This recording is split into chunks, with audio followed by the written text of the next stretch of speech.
and I don't know, I'm happy to be here again, happy I could make it, and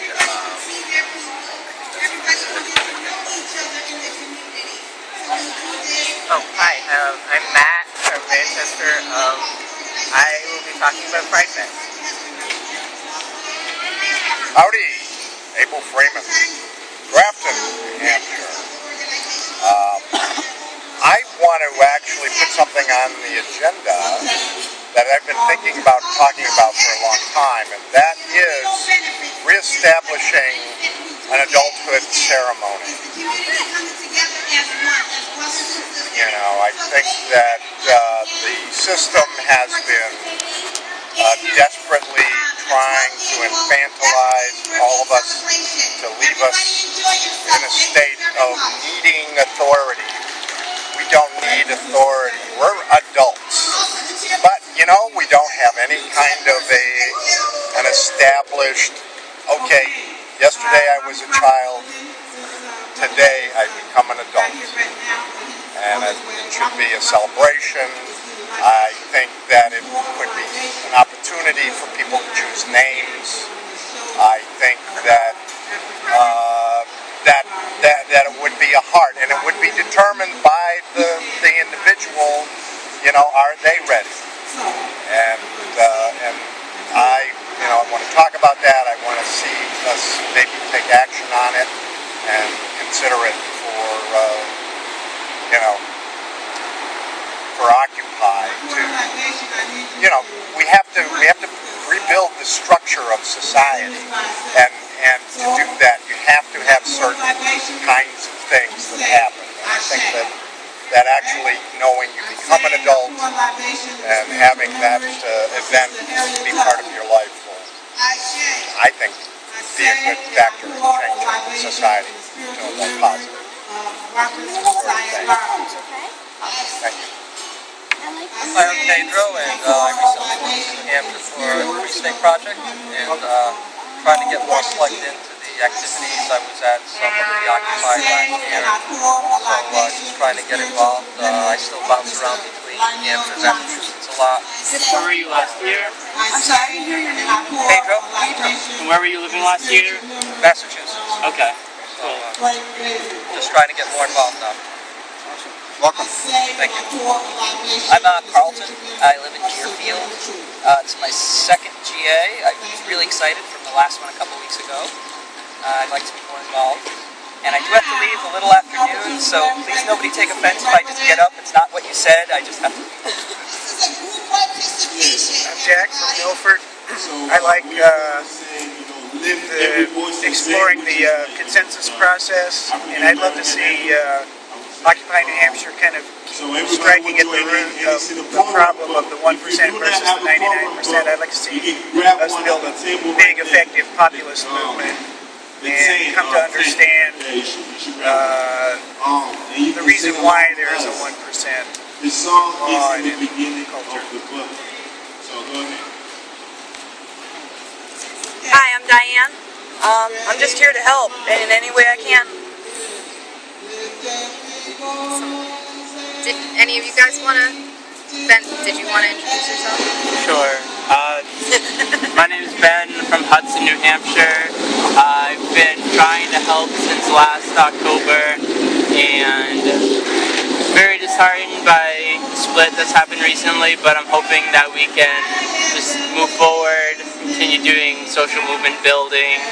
I'm hoping that things can get rolling again, so that's why I'm here.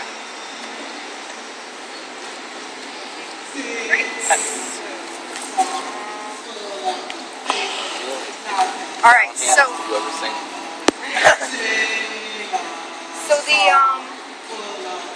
what's on the agenda is food not bombs. I also added Hands Across New Hampshire Pride Fest, restorative justice, underground Occupy letter of protest, legal case, reestablishing an adulthood ceremony. I also added September 17th and November 5th. I don't know if anybody's heard about November 5th, but they've just announced a huge action in DC on November 5th that is interesting to say the least. Is there anything that anyone wants to add to this agenda, or does this agenda sound pretty complete? Already. Sounds plenty long. Yeah. Yeah, To me. it's nice and long. Okay. Should we just go through the list as it's listed? Yes. Okay. So I'll start with Food Not Bombs. I got in touch with Food Not Bombs and asked them about starting a New Hampshire page. I started a New Hampshire Facebook page. I started a Twitter, and I set up a Gmail account.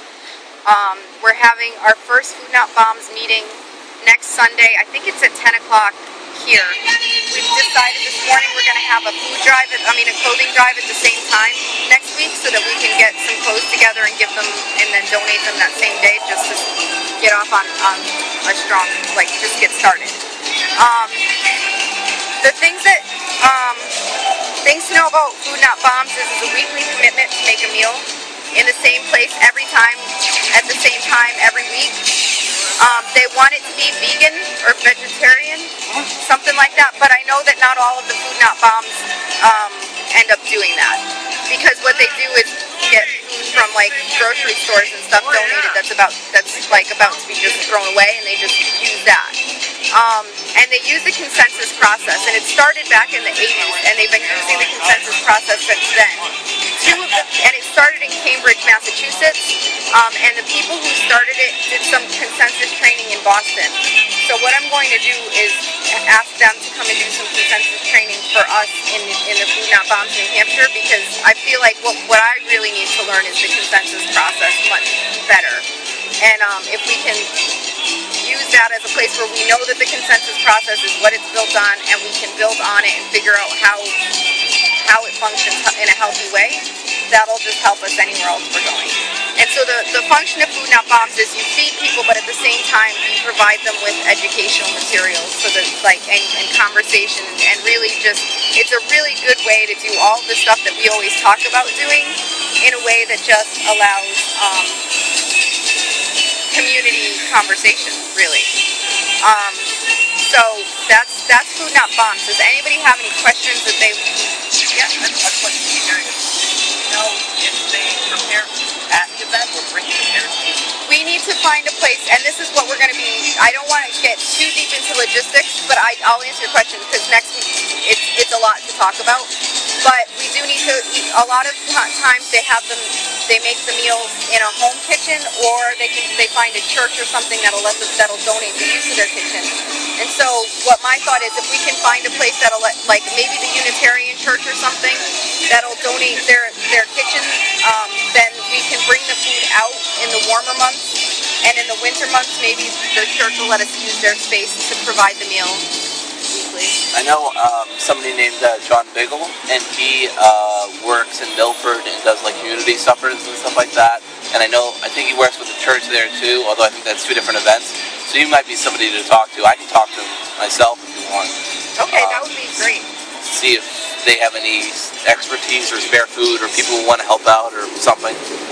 Okay, and then the other thing is, if you are able, there are a lot of people who are interested in Food Not Bombs, but they need help with transportation. So if you can hop on the Facebook page, it's Food Not Bombs New Hampshire is the page, and if you're able to help with transportation, if you could just put that on there so that people know who to get in touch with for transportation, that would be awesome. I can help with transportation. I can help with transportation, but only up to a certain point, because gas is expensive, And you have a cross. yeah, exactly. I feel bad. Yeah, I live right down the street. So you can probably help. Yeah, I can definitely help out Matt. That's not he's easy to I live in southern New Hampshire, so coming up People from in that, and I need to probably help too. I live in Nashua, He's in Hudson. and I know he's in Hudson. So Are you both gonna be doing Food Not Bombs?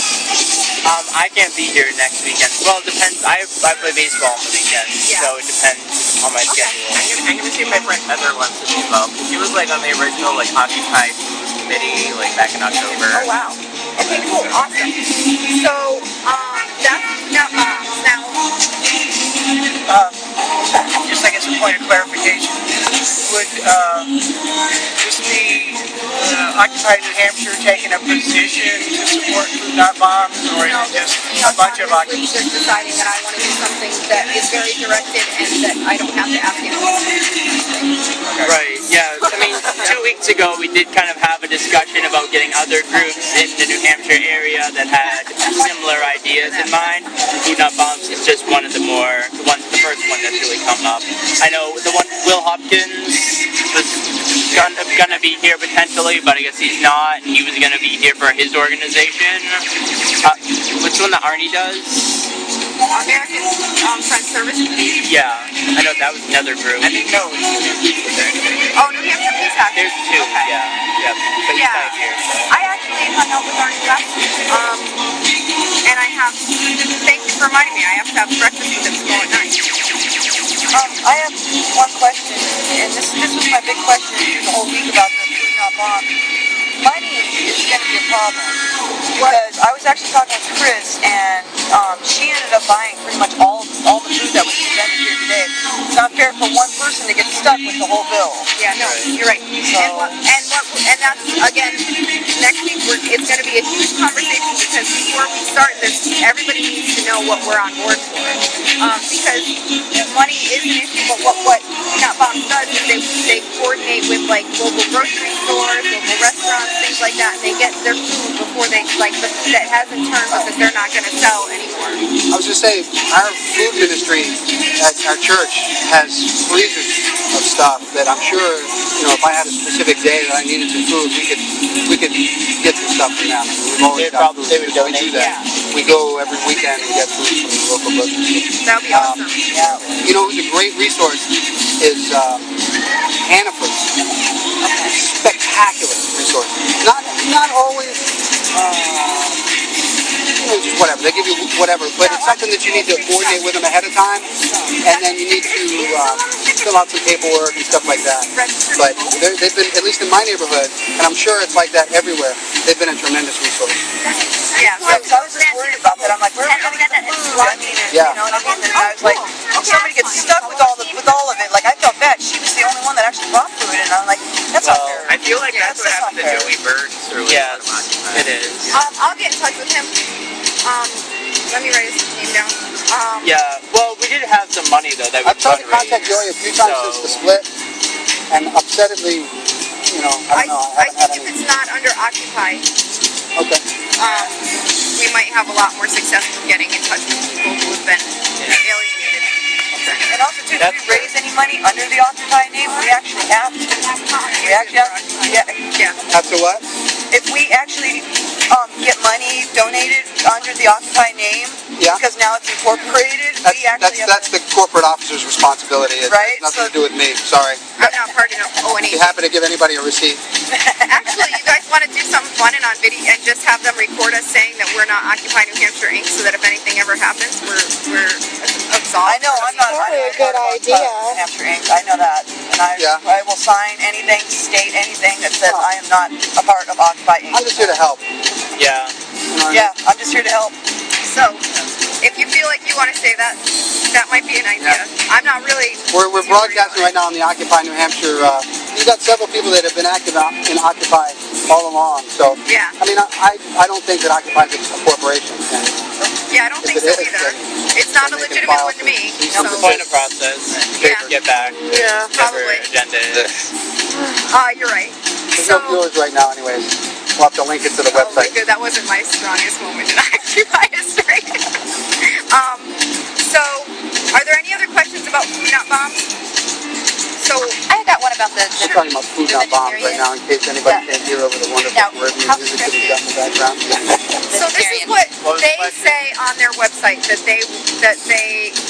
it should be vegan or something like that. That it should be plant-based. However, Philadelphia made a very good argument about you have to work with what you have in your area and you have to do what's best for your area. And in their area they serve meat. And they put it very clearly on the Food Not Bombs website.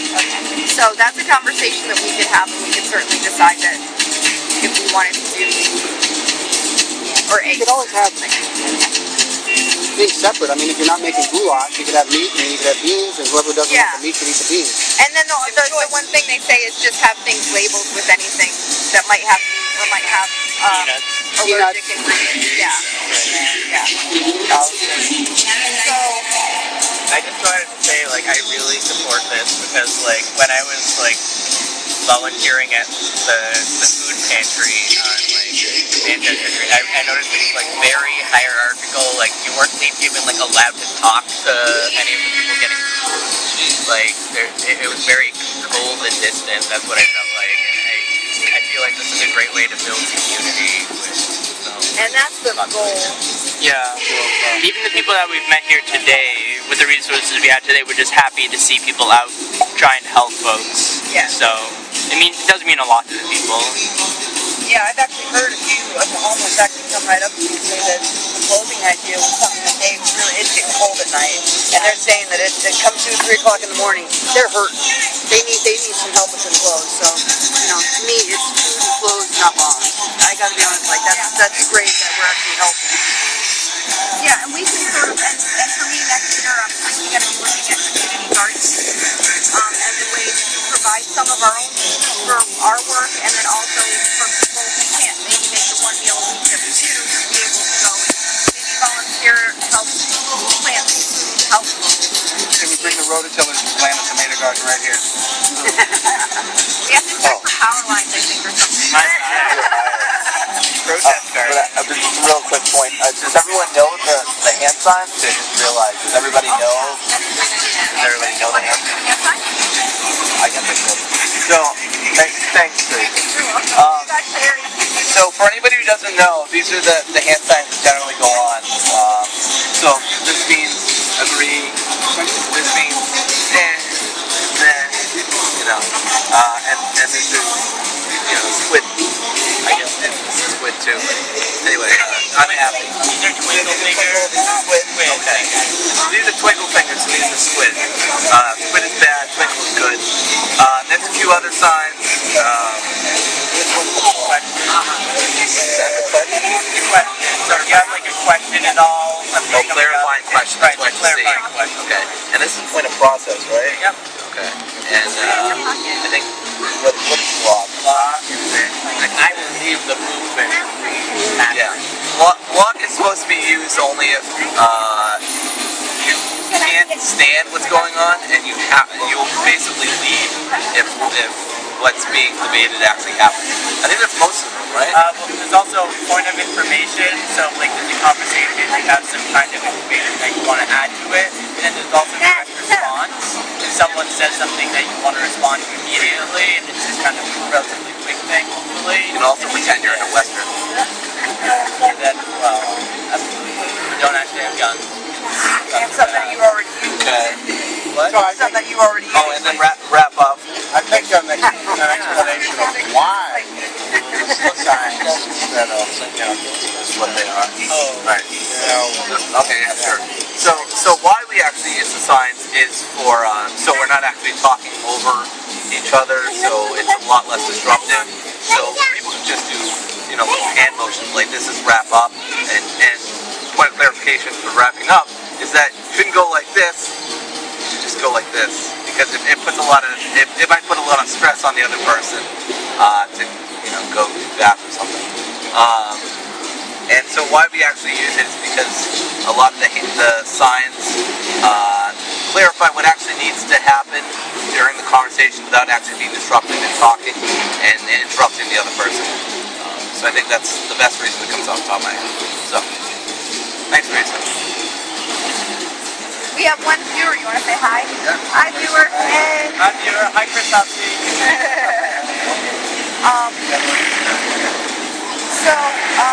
Next on the agenda, if we're done with peanut bombs, is Hands Across New Hampshire.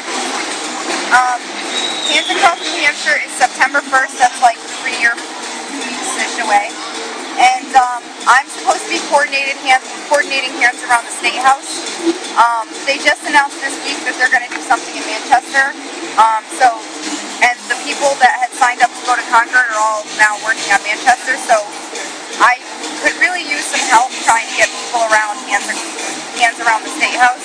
I would really, really, really like it very much if this group could get the State House wrapped. Because if we could do that, And when is that going to be? September 1st. So I'd like to suggest that we post it in the some of the porcupine page and Listen to free. yeah. The Monitor. Even something in the paper. Yeah. Yeah, the Concord Monitor is a really good place, actually. We got a good response from that. Okay, and then also Craigslist. I can put something up on Craigslist.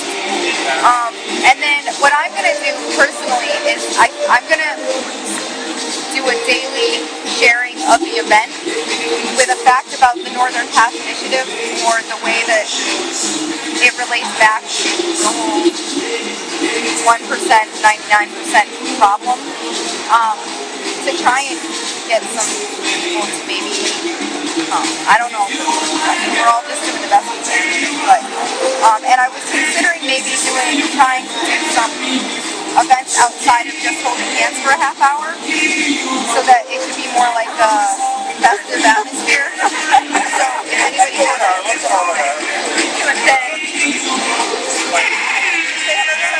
It probably gets to be a regional gathering. Occupy movements in New England have had regional gatherings in Vermont, Massachusetts. They've talked about having one in Connecticut, and there's early planning to have a regional New England Occupy event in New Hampshire early September. And I know that as of right now, Paul, Mark Provost, and I think probably Matt Lawrence are heading that up because they've been the ones who've been communicating most with the New England crowd. So just so people are aware, that's probably going to be happening in early September, and it's certainly something to take into consideration when that time comes. yeah, so, and that's the reality that you guys can decide what you're going to do. Why wouldn't I suggest that perhaps they join us on a joint action? I mean, it's a perfect place to have an Occupy gathering for New Hampshire. It's at the State House. And, I mean, so I think if we reached out on their webpage, maybe not necessarily to one or two people that might be naysayers on it. Are you talking about Occupy New Hampshire? Incorporated, yes. I'm banned. Well, I'm not, Occupy New England. It's a New England gathering. I'm on Occupy New England, and I'm in contact with a lot of those people, and I talked to a couple of them about whether or not we should have Why don't they join us? You know what I saw that was really nice? I saw Occupy the Fed and Occupy Monsanto get together and actually have a discussion. Say, hey, your event is conflicting with my event, and then I think they did change it. Yeah. It was awesome, and it was very nice. Exactly. And so I'd like to see us maybe work together in that manner with Occupy New England and say, hey, come join us. We can do that, but I think that the problem, and this is what my thing is with the regional thing is that they're having a regional gathering on the same thing. They're trying to, it was actually originally I was going to do Hands Across New Hampshire, and then I was going to try and coordinate a regional camping event so that people from all over the East Coast could come down, go to Hands, but also spend the entire weekend getting to know their fellow occupiers. But we didn't ever get an actual understanding of where we would be holding hands until I got the State House, and then that was like, so I was like, at that point, I don't know how I would be able to do that. It's still a month away. I don't know that it would be that difficult to actually. Does anybody know where we could camp? Like, where